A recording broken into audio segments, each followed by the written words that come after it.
మా యొక్క జనవరి 15వ తారీఖు మధ్యాహ్నం మీ అందరూ కూడా ఆహారాన్ని అందిస్తున్నటువంటి తోడేటి బాపయ్య గారు, మరి అదేవిధంగా తోడేటి వెంకమ్మ గారి యొక్క కుటుంబ సభ్యులందరూ కూడా పేరు పేరున ధన్యవాదాలు.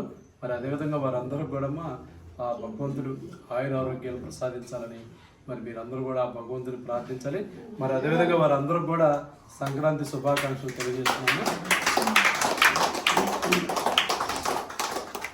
ఈరోజు మరి బాపయ్య గారు వెంకమ్మ గారి యొక్క జ్ఞాపకార్థం ఈ యొక్క సంక్రాంతి రోజు పెద్దలను గౌరవిస్తూ పెద్దల యొక్క వారి యొక్క ఆత్మ శాంతించాలని వారి కుటుంబ సభ్యులు మనందరూ కూడా ఆహారాన్ని అందించడం జరుగుతుంది. మరి అదేవిధంగా తోడేటి బాపయ్య గారు వారి యొక్క శ్రీమతి గారు వెంకమ్మ గారి యొక్క ఆత్మ శాంతించాలని వారి కుటుంబ సభ్యులందరూ కూడా వారి తల్లిదండ్రుల యొక్క ఆశీస్సులు ఆ భగవంతుని ఆశీస్సులు ఉండాలని కోరుకుంటూ అన్నదాత సుఖీ భవ, అన్నదాత సుఖీ భవ, అన్నదాత సుఖీ భవ.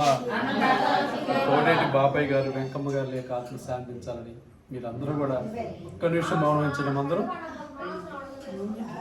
మరొక్కసారి బాపయ్య గారికి వెంకమ్మ గారికి శ్రద్ధాన్ని గడిస్తూ వారి కుటుంబ సభ్యులందరూ కూడా భగవంతుడు మనోధైర్యాన్ని ఆయుష్ ఆరోగ్యం ప్రసాదించాలని మరి మీరందరూ కూడా భగవంతుని ప్రార్థించాలమ్మా. మరి ఈరోజు యొక్క సేవా కార్యక్రమాన్ని ఏర్పాటు చేసినటువంటి మన బాపయ్య గారు వెంకమ్మ గారి యొక్క కుటుంబ సభ్యులందరూ కూడా పేరు పేరున గీతామయ్య వృద్ధులమ్మని బాలమ్మ తరఫున ప్రత్యేక ధన్యవాదాలు తెలియజేస్తున్నాం.